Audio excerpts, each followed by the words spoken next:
presenting by Deep Music.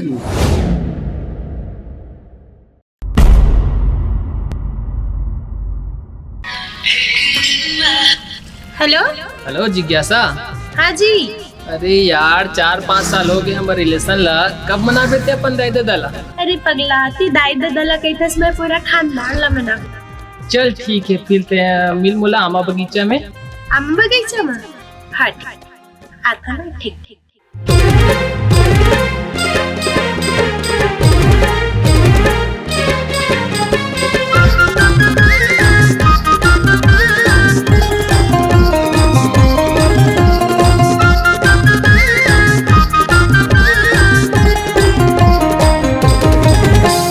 तुर मोर हो ही शादी दाई दादा हो गे राजी। इस तुर मोर हो ही शादी दाई दादा हो गे राजी। डोली लेके आजा भरा के मोला ले जा, डोली लेके आजा भरा के मोला ले जा।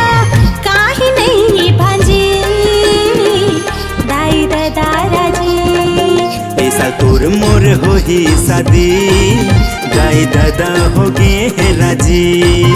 ऐसा तोर मोर हो ही शादी दाई दादा हो गे राजी।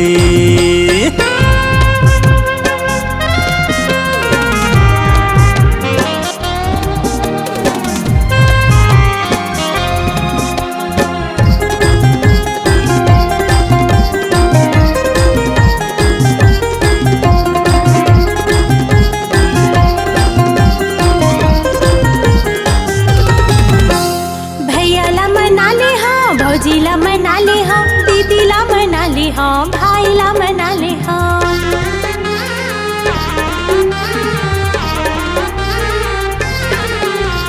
भैयाला मना ले हम, भौजीला मना ले हम, दीदीला मना ले हम, भाईला मना ले हम।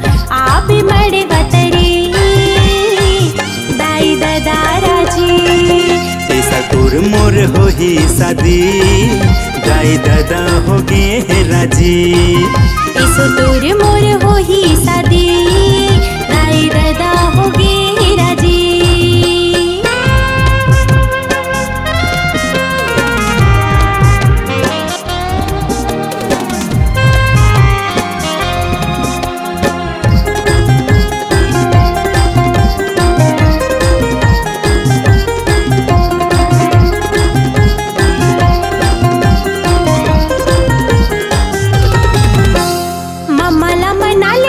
मम्मीला मना ले हाँ, नानाला मना ले हाँ, नानीला मना ले हाँ।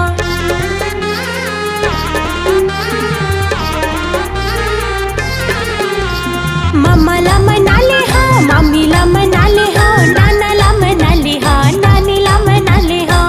प्यार के फूल खिल ही दाई दादा राजी। ऐसा तोर मोर हो ही शादी दाई दादा हो गे राजी। ऐसा तोर मोर हो ही शादी दाई दादा हो गे राजी।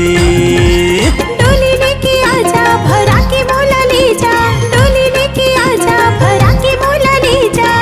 काहे नहीं भांजे दाई दादा राजी। ऐसा तोर मोर हो ही शादी दाई दादा हो गे राजी। इस तोर मोर हो ही शादी दाई दादा हो गे राजी।